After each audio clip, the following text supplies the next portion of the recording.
Shalom Bapak Ibu Saudara sekalian, hari ini kita akan melanjutkan renungan kita yang diambil dari kitab Ester pasal 5 ayat 1 sampai dengan ayat yang ke-8. Siasat Haman atas rencana pemusnahan orang-orang Yahudi sudah mendapatkan persetujuan daripada raja. Perintah sudah turun dan nasib selanjutnya yang akan dialami oleh orang Yahudi adalah terancam untuk dibantai.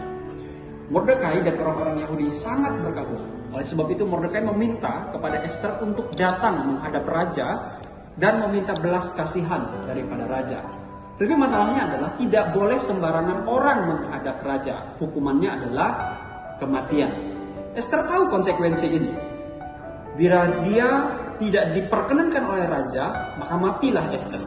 Tetapi ini adalah satu-satunya yang bisa dilakukan untuk menyelamatkan bangsa Yahudi. Singkatnya, Ester tetap menghadap raja. Apa yang menjadi respons raja? Ayat yang ketiga, bahwa raja bertanya, apa maksudmu hai Ester dan apa keinginanmu? Sampai setengah kerajaan sekalipun akan diberikan kepadamu. Kita mencoba menarik ke belakang peristiwa ini. Apa gerangan yang dilakukan oleh Ester dan Mordekai serta semua orang Yahudi setelah menerima ancaman pemusnahan itu? Di pasal 4 ayat yang ke-16 dijelaskan bahwa Ester menyuruh Mordekai dan orang-orang Yahudi untuk berdoa dan berpuasa selama 3 hari untuk meminta kepada Tuhan memelihara Ester dan juga bangsa Yahudi. Selama 3 hari itu mereka berdoa, mereka berpuasa dan juga mereka berkabung. Di balik ancaman yang dihadapi itu, sebetulnya kelihatan sekali bahwa Ester sangat tenang. Kita dapat membayangkan situasi suasana yang terjadi.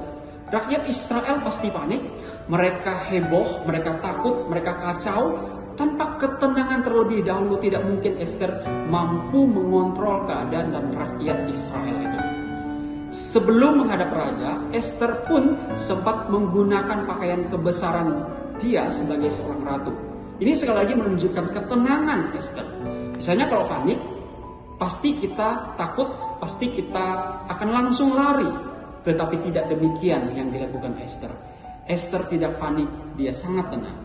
Tenang dan beriman atas bahwa Tuhan sanggup menolong, percaya akan pimpinan dan penyertaan Tuhan. Langkah pertama yang perlu kita lakukan saat menghadapi persoalan adalah tenang, dan baru sesudah itu kita datang kepada Tuhan di dalam doa. Bagaimana mungkin kita bisa berdoa kalau kita panik, kalau kita takut, kalau kita kacau, kalau kita heboh? Dengan tenang kita dapat berdoa kepada Tuhan. Dengan ketenangan Ester dan Mordekai juga dapat mengontrol kepanikan itu. 1 Petrus pasal 4 ayat 7 berkata, karena itu kuasailah dirimu dan jadilah tenang supaya kamu dapat berdoa. Ketika menghadapi badai, Tuhan berkata kepada murid-muridnya, tenanglah, aku ini, jangan takut. Firman Tuhan kiranya memberkati kita dan memberikan ketenangan kepada kita sehingga kita dapat berdoa kepada Tuhan dalam menghadapi persoalan kita. Tuhan Yesus memberkati.